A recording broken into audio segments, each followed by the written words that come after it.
আমি চিন্তা করলাম কি এটা মেরাজ বলে না কেন, ঘটনা কি?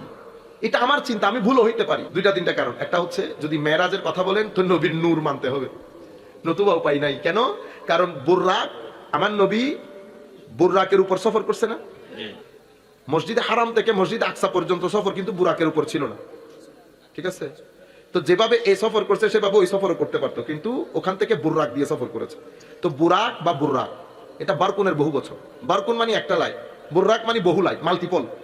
তো দুনিয়ার লাইটের গতি আর আমার আল্লাহর লাইটের গতির মধ্যে আসমান জমিনের ফারাক থাকবে না? এখন এক লাইটে দুনিয়ার গতি দেখেন, আর এটা আমার আল্লাহর যদি মাল্টিপল লাইট হয় এটার গতি কেমন হবে?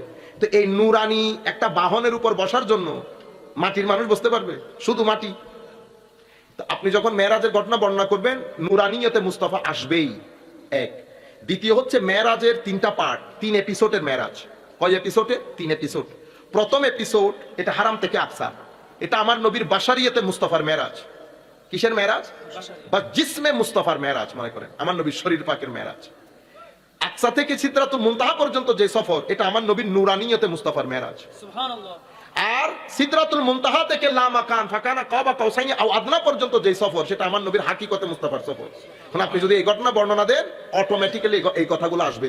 2 3 নম্বর, এটা আমার ভুল হইতে পারে, আমি চাই যে আমি ভুল হই, আমার ভাইদের মাথার ভিতরে নিয়ত এটা না থাকুক। এরপরে তৃতীয় নম্বর, যেটা আপনি যখন মেরাজের ঘটনার বর্ণনা দিবেন কয়েকটা জিনিস এসে যায়। কি?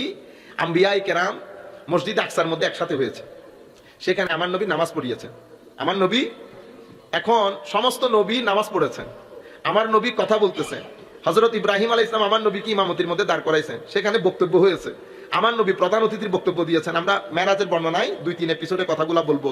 এগুলো সব উলামায়ে কেরাম রিওয়ায়াতের মধ্যে, আইম্মায়ে কেরাম আমার নবীর হাদিসে পাক রিওয়ায়াতগুলো আনা হয়েছে, আমরা বক্তব্য সহ বলবো। এখন বক্তব্য দিয়েছে, শুধু বক্তব্য দিয়েছে, মসজিদ আকসার মধ্যে সবাই শামিল হয়েছে। এরপরে আসমানের মধ্যে আমার নবীর সাথে নবীদের সাক্ষাৎ হয়েছে। এরপরে মেরাজের সবচেয়ে বড় গিফট নামাজ, সেই নামাজও পেয়েছি আমরা মুসা আলাইহিস সালামের মাধ্যমে। আমরা কার মাধ্যমে? তো মুসা আলাইহিস সালাম ইন্তেকাল করেছেন আমার নবীর থেকে 1000 বছর আগে, হাজার বছর আগে। সেই হাজার বছর আগে ইন্তেকালকারী নবীর মাধ্যমে আমাদের 50 ওয়াক্তের নামাজ 5 ওয়াক্ত হয়েছে, ঠিক আছে?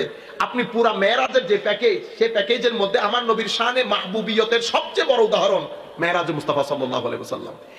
এবং এই মেরাজের মধ্যে এই যে আমরা সাক্ষী দিচ্ছি না, আশহাদু আল্লা ইলাহা ইল্লাল্লাহ, আমি সাক্ষ্য দিচ্ছি আল্লাহ এক। আপনি দেখছেন? কেউ দেখছেন? না, না দেখে তো সাক্ষ্য দেওয়া যায় না। তাহলে সাক্ষী কিভাবে দিলেন?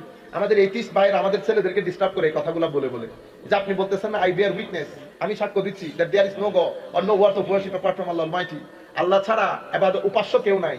তো আপনি যে সাক্ষ্য দিলেন আপনি কি চোখে দেখছেন? তো দেখি নাই। তো না দেখলে সাক্ষী কেমনে দিলেন? এখন আমার ছেলেরা আটকে যায়। তো আমরা কি করি? আমরা সাক্ষীকে 2 ভাগ করি। পৃথিবীর সব জায়গায় এরকম সাক্ষী 2 ভাগ। এক ভাগ হচ্ছে মৌলিক সাক্ষী, এটাকে আমরা বলি আসওয়ালাতান, আর একটা নিয়াবাতান। তো আমাদের এখানে মূল সাক্ষী হচ্ছে আমার নবী, আমরা সবাই নিয়াবাতান। মূল সাক্ষী আমার নবী কেন?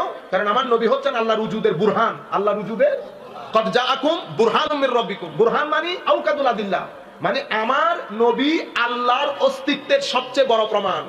আমার নবী এমন বুরহান, আপনি আমার নবীকে দেখলে আল্লাহকে বিশ্বাস না করে পারবেন না। হয় বিশ্বাস করবেন, নয় বদরের যুদ্ধের কিয়ামতের জন্য তৈরি থাকবেন। যারা বিশ্বাস করে নাই বদর উহুদের মাধ্যমে কিয়ামত বরপা করেছে আল্লাহ। আচ্ছা, এখন আমার নবীর সাক্ষী যেহেতু মৌলিক সাক্ষী, তো এটা দেখতে হবে না? সেই কারণে রুয়ে জমিনের মধ্যে আমার নবী একমাত্র সত্তা যিনি আল্লাহকে দেখে সাক্ষী দিয়েছেন। সুবহানাল্লাহ। সমস্ত আম্বিয়ায়ে কেরামের সাক্ষীও আমার নবীর সাক্ষীর উপর। সেই কারণে কিয়ামতের ময়দানে সকল নবী সাক্ষী দেবেন, কারো সাক্ষী আল্লাহর দরবারে গ্রহণযোগ্য হবে না যতক্ষণ পর্যন্ত আমার নবীর সাক্ষীর সিলমোহর না লাগে। ওয়াজিনা বিকা আলা হাউলায়ে শাহিদা, সবাই শহীদ, কিন্তু সবার শহীদ নিয়াবাতান, আসালাতান শহীদ আমার নবী। সেই কারণে কিয়ামতের ময়দানে আমার নবীর সাক্ষীর সিল লাগলে সবার শাহাদাত আল্লাহর দরবারে গ্রহণযোগ্য হবে। সেই ঘটনাটা করেছে এই সুবহান দিয়ে মেরাজের রাত্রি।